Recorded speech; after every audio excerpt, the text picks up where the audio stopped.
but not actually acted upon. Yeah, I mean, the big challenge we have is to quickly transform economic clouds into combat power, and in order to have the ability both to fight tonight and to have a longer resilience in the ability that we would conduct such a warfare. And I think that the NDPP process, I think, is quite good in exercising a level of peer pressure on all the allies, and it's all very closely connected to the 3 new defense plans, which I think are vital. So we left this 5 generic plans to go to 3 threat-based plans, and now we know what we need in terms of assets and capabilities to deter. And that's new and it's novel, and the focus now should be make sure that those defense plans, which are drafted by SACEUR, but they are my defense plan and all other defense plans within the alliance, it's our defense plan, and make sure that those are executable. So there's been great progress within the alliance last 24 months, I would say, on the determination of reaching the capability targets. Now, we've been counting how much do the actual capability targets actually cost, and 3.5% is a good start, but they're quite demanding as well. Thank you. So I'll return to the floor. I've got 3 questions. We'll be able to afford to take 2 or 3 more before returning to the panel and closing at our exact time. Lucie Béraud-Soudreau. Thank you for the floor. My question is for Minister Jonsson. You mentioned that part of the roadmap is to cut down bureaucracy and red tape. And you mentioned the European Commission's proposal for a defense omnibus regulation. But this simplification likely also needs to happen at the domestic level. Could you give examples of what is happening in Sweden, also to cut red tape for procurement and to accelerate acquisitions? Thank you. Thank you. And from Switzerland, Andreas Paparone. Yes, thank you, John. I remember a time when, like, the Leopard 2 was on the Ukrainian shopping list. And I took the liberty of looking at it, and it's kind of metaphoric for the whole procurement and deployment cycle. The Leopard 2 is a wonderful tank. It has a high survivability. It's a wonderful piece of technology. And then I saw that it takes almost 1 year to make one. Russia now is probably deploying a new tank within several days, even if it's probably an old one. So apart from scaling up masses and breaking down the price, there's obviously some kind of trade-off needed in Western or European defense, in the Western European defense and procurement cycle. Which kind of trade-off would you suggest? Thank you. Thank you very much. Peter McClear from Bombardier. Hi, good morning. As stated, I'm Pete Mackler with Bombardier Defense, a Canadian defense industry, the other country on the other side of the Atlantic, and participating in NATO defense and procurement. It strikes me, as the Lord said, pointed out, that the U.S. may, for some reason or another, be focused elsewhere, and Europe will have to cover some of the requirements on its own. And as you look to develop those capabilities, there are obvious surfaces and gaps and capabilities in the European market to meet those requirements, which gives you the opportunity to shape a peculiar European force. How does that look for industry, and what kind of capabilities can this new European defense focus have? Thank you very much. At present, I don't have anyone else, but yes, I'm about to have someone. Have you pressed your microphone on? Spokesman from the Parliamentary Assembly, now you have. Therefore, your mic is on. Thank you very much. First of all, to Jonsson, välkomna till NATO. It only took 75 years. We're happy to have you. I wonder, and this question kind of goes to the 2 politicians on the panel. So there is a mechanism to engage in parliamentary engagement amongst allies. As Mr. Jonsson knows very well, it's called the NATO Parliamentary Assembly, and through it we do engage with MPs across the transatlantic. One of the issues that the NATO Parliamentary Assembly has is that international engagements and travel are being increasingly negatively seen by the domestic audience. This is a big issue in the US, and it's becoming a bigger issue in Europe as well. And I wonder if you could speak to how maybe this interparliamentary diplomacy focus on defense could be better used to engage with our public, and how we could make our publics aware of the fact that we really need the alliance now. And I believe this ties to strategic messaging from MPs like yourselves. Thank you very much. Perfect. So I'll now return to the panel in the order in which they first spoke, giving each exactly 2.5 minutes, because we have to be off the stage in 8 minutes. Paul Johnson. Okay, very briefly then in regards to omnibus defense, what matters is what we're doing on the national level.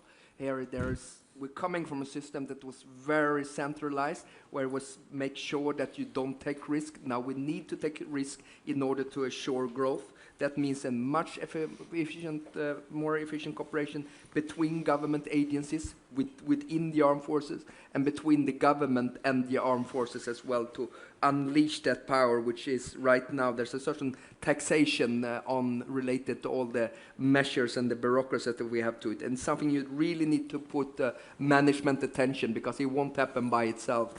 That's my experience when it comes to trying to cut red tape. That is absolutely critical. Then in regards to parliamentary diplomacy, I think it's very good. I had the honor, of course, to briefly serve also on NATO's Parliamentary Assembly, and also to speak to it as well. I think it does a very important job. The kind of security that NATO now provides is more in demand than ever. I think there is a strong public support for increased defense investment, at least in Northern Europe, and there is indeed a very strong support for NATO's and also for our NATO membership. If I say one advice as a defense minister, I'm really the foreign minister of defense policy these days, because we are traveling quite a lot as ministers, and we need to run our department. We need to ensure that budgets is approved and then legislation is adopted. Every semester I have 2 EU meetings, 2 NATO meetings, 2 NUDEFCO meetings, 1 JEF meeting. I have Ukraine Defense Contact Group every 6 weeks. I have the Northern Group, and I have the JEF. So I'm spending a lot of time traveling. And what matters is what we do at home. So this is a challenge for us. We're a bit overstretched as defense ministers, but I do applaud everything we can do on the parliamentary side also. And sorry for the IISS imposing on you the Shangri-La Dialogue, the Manama Dialogue, and the Prague Defence Summit as well, Paul. But thank you very much for having committed to all 3 of those. Senator Fischer. I will take the last question on parliamentarian diplomacy. This is a real challenge, because our public opinion is very sharp on our foreign expenditures, and even though you travel really very economically, this is always a pretext for criticism. I think that the way out is to create synergies. So when I was visiting the US Congress last years, each time it was with a group of people from Canada, Germany, UK, France, Italy, Poland, you name it. And I think that it creates a new quality, because this is not a tiny little country visiting US. This is marketing European defense. And I think that this is an approach that we have to take as one of the options. Second, I cannot speak for the Parliamentarian Assembly of NATO as a whole, but I think that it could do better job in our country, because I don't hear my colleagues who are members of this assembly to speak out really regularly about the issues they discuss behind closed door.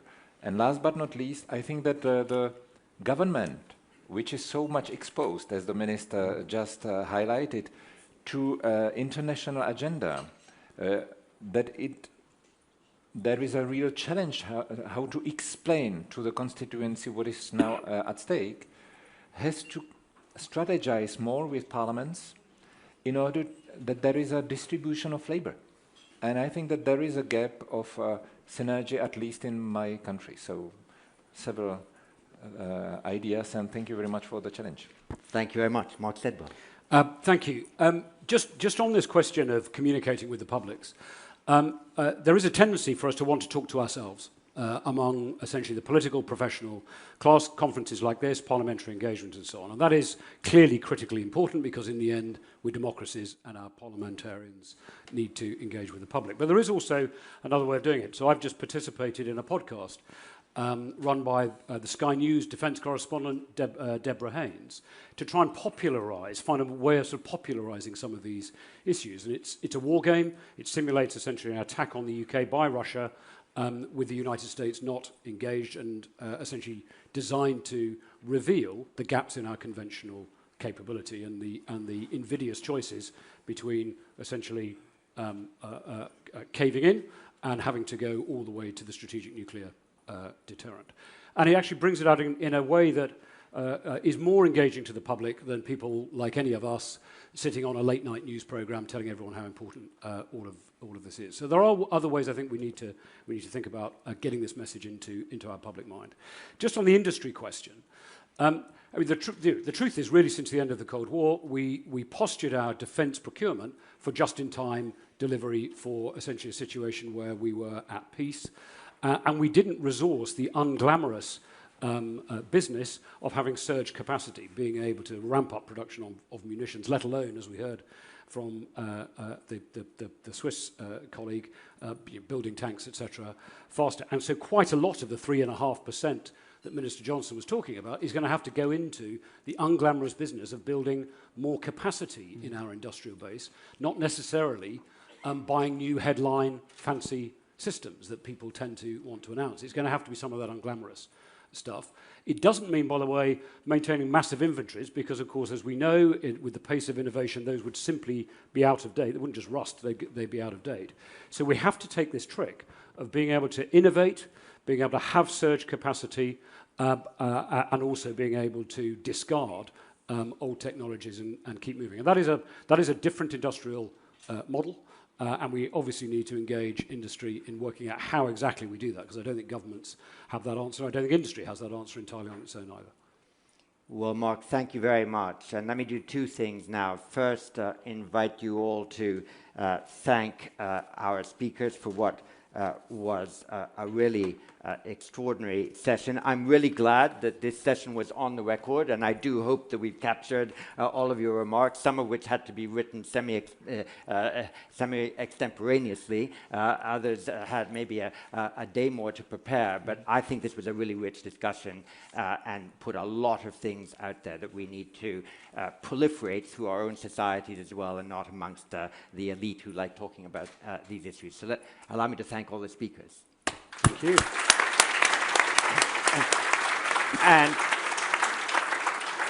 And the second thing I want to say is to invite Lord Sedwell, Pal Johnson, and Senator Fisher to assume the chairs there, and for all of you to stay in the room, because momentarily the Secretary-General of the North Atlantic Treaty Organization will address this conference. Thank you. No, it's super, Mark.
Dear delegates to the second IISS Prague Defence Summit, I am delighted to open this next session for our keynote speaker.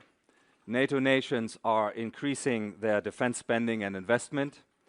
They have agreed new and demanding targets, and they are pursuing their capability and capacity challenges with renewed vigor. They have revived their consensus on these issues at the latest NATO summit in The Hague just a few months ago.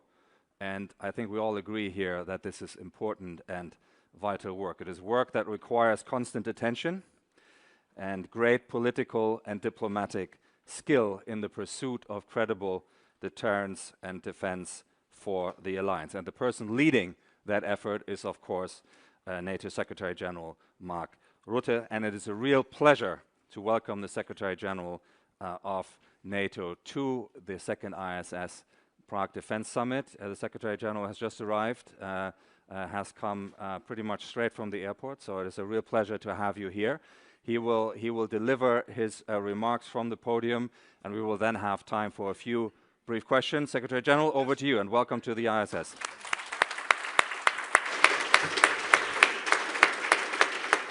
Well, thank you, Dr. Girish, dear Bastian. And let me say thank you all for being here. And I see many faces I know, so I cannot hug you personally at the moment, but I would have loved to do that. And it's also good to be back in beautiful Prague. And it's a pleasure to have the opportunity to have this debate with you this morning. IISS has a reputation when it comes to assessing military capabilities. You know that. The military balance, if you will. So it comes as no surprise that we are here today, and I'm here today, to talk about European military capabilities and what we need to keep our continent safe. Now, but also in the future. And this is such a crucial topic. And you will not be surprised to hear me say that we need more than we currently have. A lot more, I can tell you. Because we face serious and lasting threats. Russia and China are investing heavily to build up and modernize their militaries. Their defense industries are producing weapons and heavy military equipment at a remarkable, I might say, at a staggering rate. And this is not just to show off at major military parades in Moscow or like yesterday in Beijing, but to aggressively exert influence, attempt to reshape the global order and undermine our freedom and security. This is at stake. Today, Russia allocates 40% of its budget on its war economy. 40%. So I'm not saying 14%, no, 40%, 40. And this year alone, it is expected to roll out at least 1,500 tanks, 3,000 armored vehicles, and hundreds of Iskander missiles. Yes, they are using this equipment against Ukraine. And we are working to end this aggression as quickly as possible and to secure a just and lasting peace. But we should not be naive. This trend is not going to shift or reverse anytime soon. Russia is, and for the foreseeable future will remain, a destabilizing and confrontational force in Europe and the world. And that's why when NATO leaders met in The Hague in June, our priorities were crystal clear. Invest a lot more in defense and speed up our defense production. And that's exactly what we are doing. Europe and North America together in NATO, and we are, I can tell you, already making progress. First, on defense spending. At the summit, as you know, NATO allies agreed to invest 5% of GDP in defense by 2035. 5%. And that's a lot of money, but it is what we need.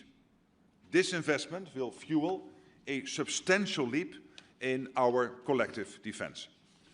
Of the 5%, at least 3.5% of GDP will be invested in core defense requirements to fund our militaries and the equipment they need according to the traditional NATO definition of defense spending, something this crowd knows very well.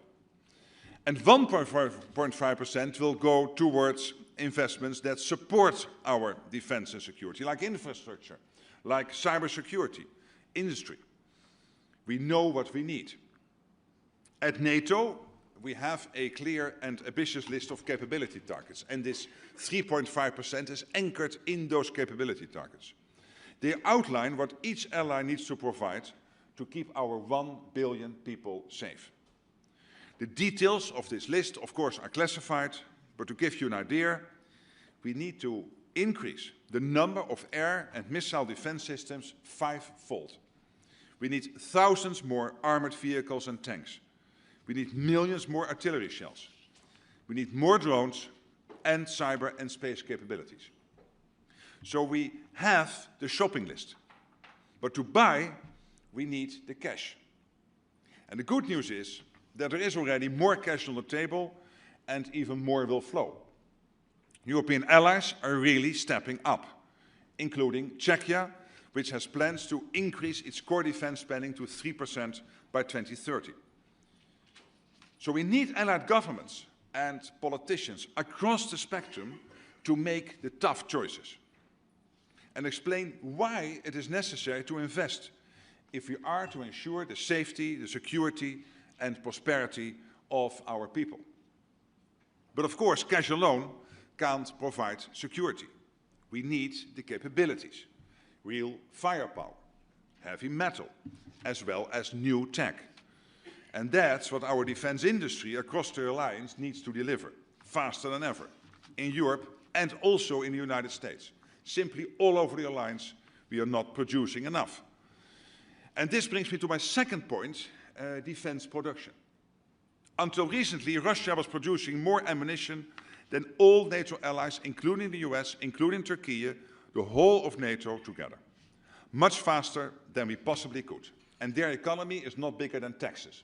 So can you imagine that Texas, the state of Texas, producing more ammunition than the whole of NATO, including the US, Turkey, the whole of the EU, etc.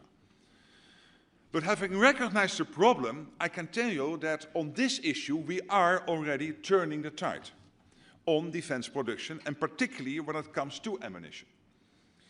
If you look only at the countries of the European Union, their annual capacity to produce artillery ammunition will be 6 times that of just 2 years ago. 6 times.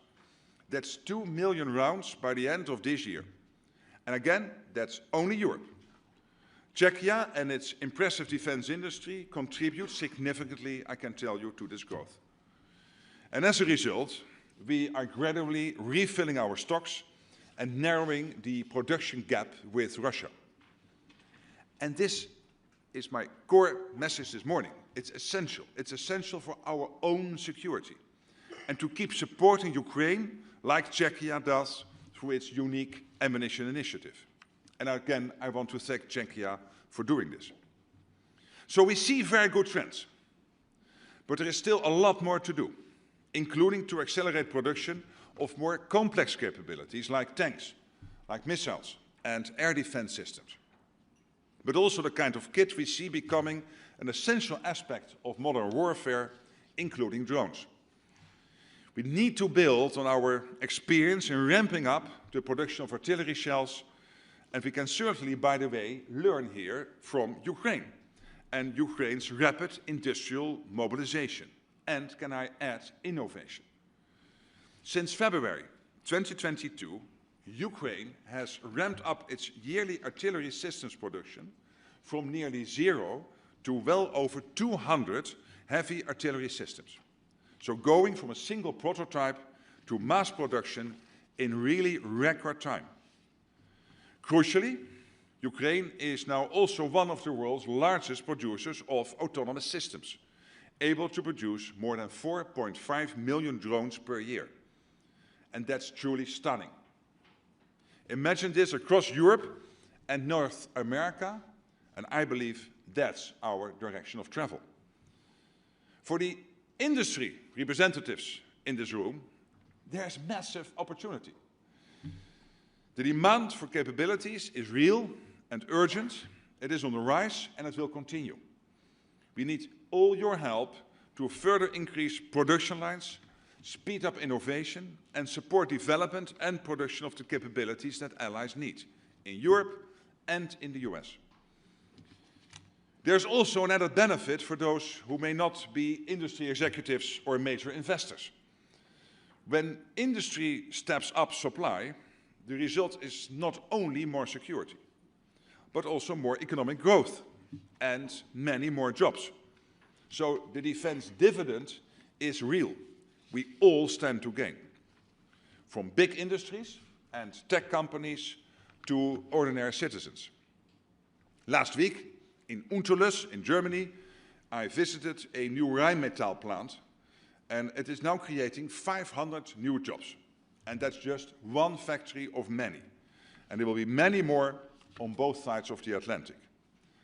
And I believe this is a good news story. But I know that some may not see it that way. Some may worry about a new arms race, but our own aim, I can tell you, is not to provoke. Our aim is to protect and to ensure that we can continue to enjoy the freedom and security that we all hold so dear. The freedom and security that NATO was founded to preserve. We should not forget, our need to increase defense investment and production is in response to the threats we face. Russia's unprovoked war against Ukraine is the most obvious example of that threat. But the threat will not end when this war does, nor is the challenge limited to Russia. China, Iran and North Korea pose challenges individually and as a result of their cooperation. Only look at the pictures from Beijing the last couple of days and the hand-holding. They are increasing their defense industrial collaboration to unprecedented levels. They are preparing for long-term confrontation, and as I said earlier, the challenges we face are lasting. So we must be prepared. Of course, we have a real advantage in our unity and in the NATO alliance. This is not Europe alone, but Europe and North America together. All 32 of us, united in our commitment to collective defense, and united in our plans for how to deter and defend, day after day, year after year. And what's more, it's not only NATO, but NATO with our partners, the EU, Ukraine, and countries around the world, not least in the Indo-Pacific, Australia, Japan, New Zealand, and the Republic of Korea. So it is a team effort. Together we have what it takes to prevail. We have world-class industries, we have innovative minds, and we have the freedom that allows innovation to thrive. Our capabilities are unsurpassed, and it is up to us to ensure they stay that way. Our future is therefore in our hands. We are combining our forces and leveraging our respective advantages. And that's how we will outproduce and outsmart our competitors. That's how we stay stronger, produce faster, and innovate better. And that's how we win the competition and preserve peace through strength. Thank you. Thank you so much. Marvelous, marvelous. Secretary-General, thank you so much for this very powerful message to the IISS Prague Defence Summit. And I'm very pleased that you also made it very clear that the defense dividend is real and it will reach many parts of society, not just that smaller, perhaps obvious defense industrial core. We now have 15 minutes for Q&A, so I will take perhaps 2 questions at a time, if that is okay, and then we'll keep going. People are already queuing up, so first one, please, Tom Waldron. Thank you. So allies have capability targets. Should NATO also consider defense industrial targets? That's admirably crisp. So do we need NATO defense industrial targets? Next, please, Matthias Gebauer from Der Spiegel. Hi, good morning, Mr. Secretary. I have a question concerning the meeting. It's here. He's there. Very good. Yes. Well, I have a question concerning the meeting on Ukraine security guarantees this afternoon. I'm wondering why you pointed out several times that it's really important now to also announce specific details about this possible security force. Can you elaborate a little bit why you highlight this importance, even though Russia is clearly saying that they won't accept any NATO troops in Ukraine anytime soon? Yes, but why are we interested in what Russia thinks about troops in Ukraine? It's a sovereign country. It's not for them to decide. I'm really amazed. I'm not criticizing you, but I hear this question, of course, more often. So thank you for asking the question. But I'm really amazed. Russia has nothing to do with this. It's the same like Finland then should have had a sort of a nod, a yes from Russia to join NATO. No, of course not. And Sweden, no. In the past, the fact that we founded NATO, we are sovereign nations. Ukraine is a sovereign nation. If Ukraine wants to have security guarantee forces in Ukraine to support a peace deal, it's up to them. Nobody else can decide about it. And I think we really have to stop making Putin too powerful. He is the governor of Texas, not more. So let's not take it too serious. And then on your first question about capability targets, I agree. So we have the capability targets, and basically flowing from there, of course, we know exactly what we need in terms of the defense industrial output. I'm really at stress to again make that point. Sometimes people think we do the 3.5% core defense spending for an audience of 1. No.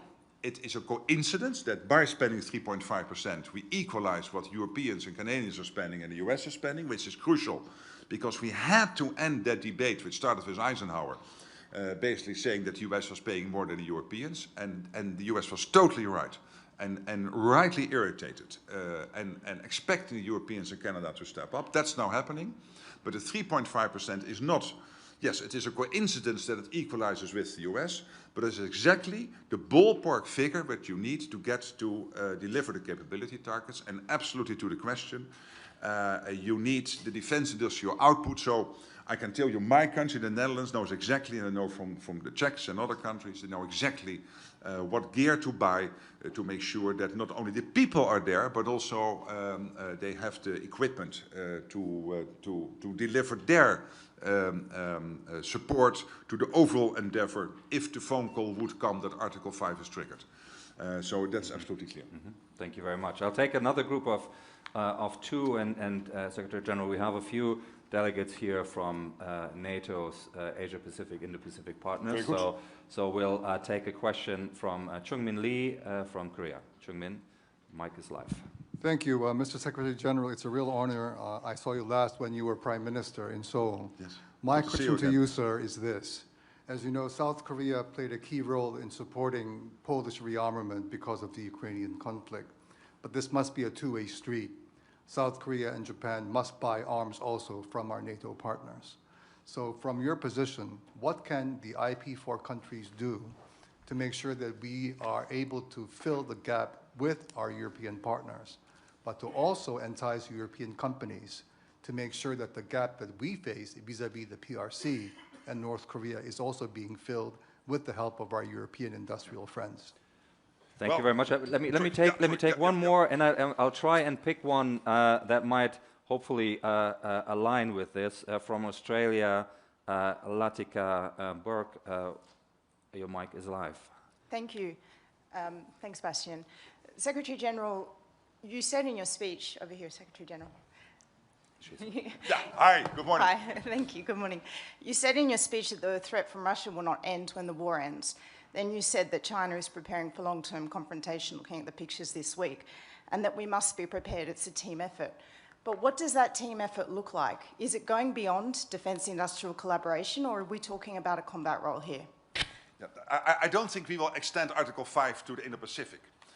I don't think that will happen. But what you see increasingly happening is that the cooperation between NATO and the 4 countries in the Pacific, Japan, New Zealand, Australia, and the Republic of Korea, is getting stronger and stronger. And why?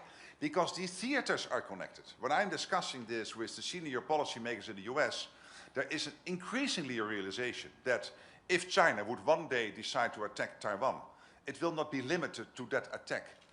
Why would not first Xi Jinping call his junior partner in all of this, one Vladimir Putin, to also keep us busy here in Europe, in the Northern Atlantic area. And the US is absolutely convinced that for their long-term security, a secure Europe, a secure Arctic, but also a secure Atlantic is crucial. So this is all getting interconnected, and that is why we need that cooperation so closely. And that's why the American president, when I visited him in March, said, Mark, you have to make sure that the Indo-Pacific Four are present at the NATO summit in The Hague. And I was so happy that they were, and that we were able to continue that conversation. I visited Japan in April. I'm closely in contact with all the senior leaders in the Republic of Korea, and of course New Zealand and Australia. And to the question about defense production, the Republic of Korea is getting into the NATO markets. Why? Because NATO industries, until recently, were not producing enough. When it comes to ammunition, we are closing the gap. But on many other systems, we are not.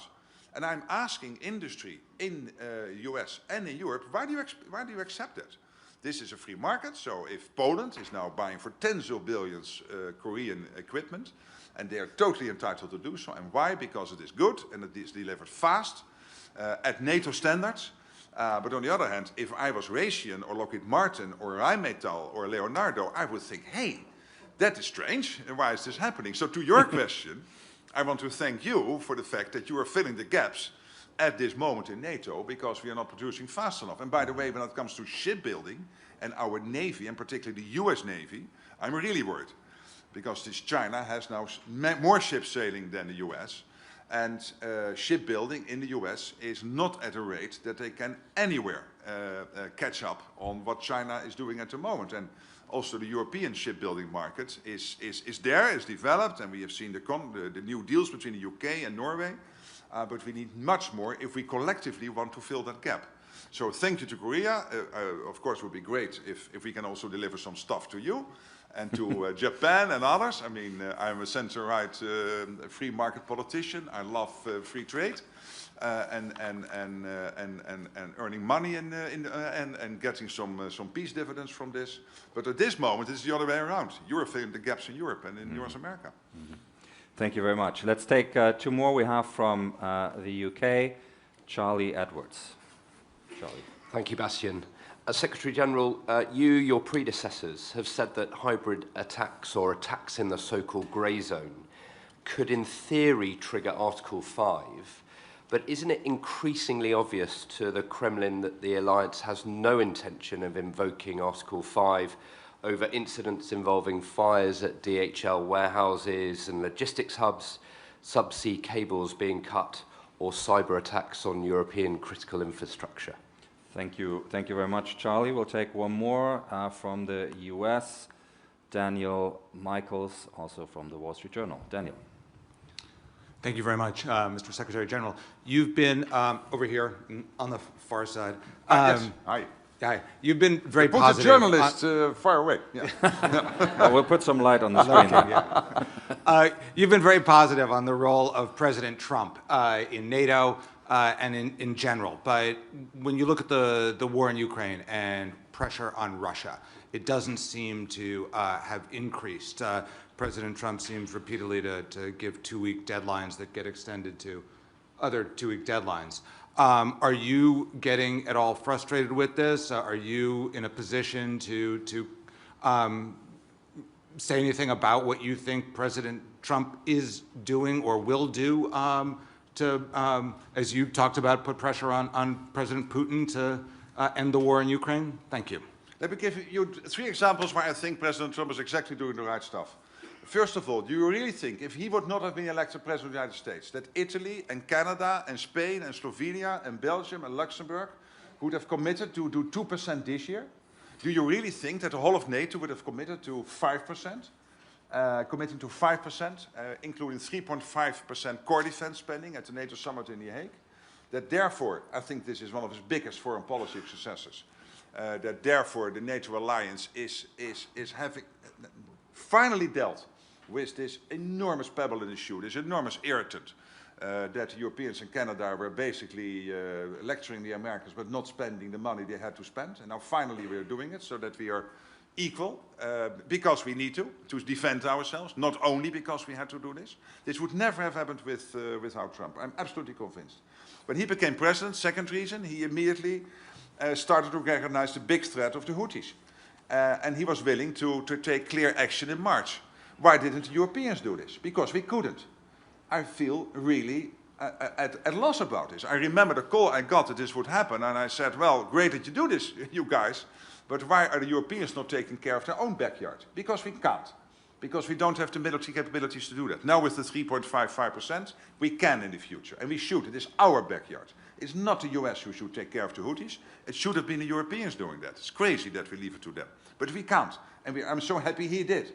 And then finally on Russia, he broke the deadlock. I mean, starting that conversation with Putin was important and crucial. He did.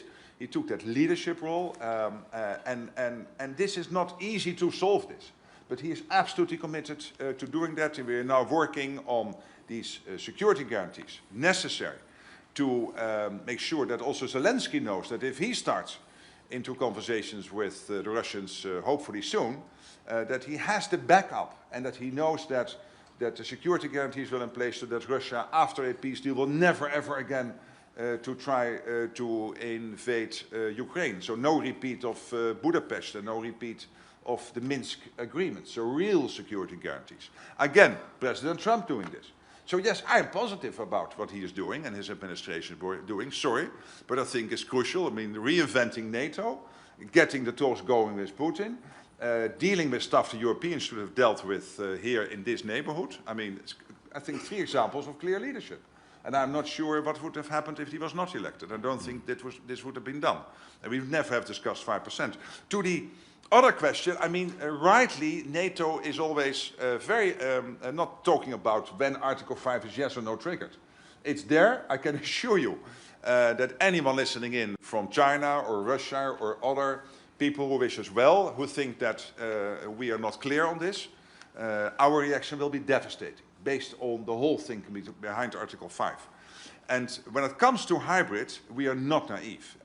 Hybrid is a cuddly word. It sounds nice, but it means assassination attacks, jamming of planes, attacks on the National Health Service in the United Kingdom, and many other examples. And that's exactly why NATO allies are extremely motivated and working day in, day out to counter this. And the Russians know that, and the Russians also know that when it comes to cutting undersea sea cables, because their merchant ships have not sufficiently been trained, and this is why they constantly have to cut undersea sea cables, because they don't know how the anchor can be taken up. So we will send some trainers to Russia to help them with this.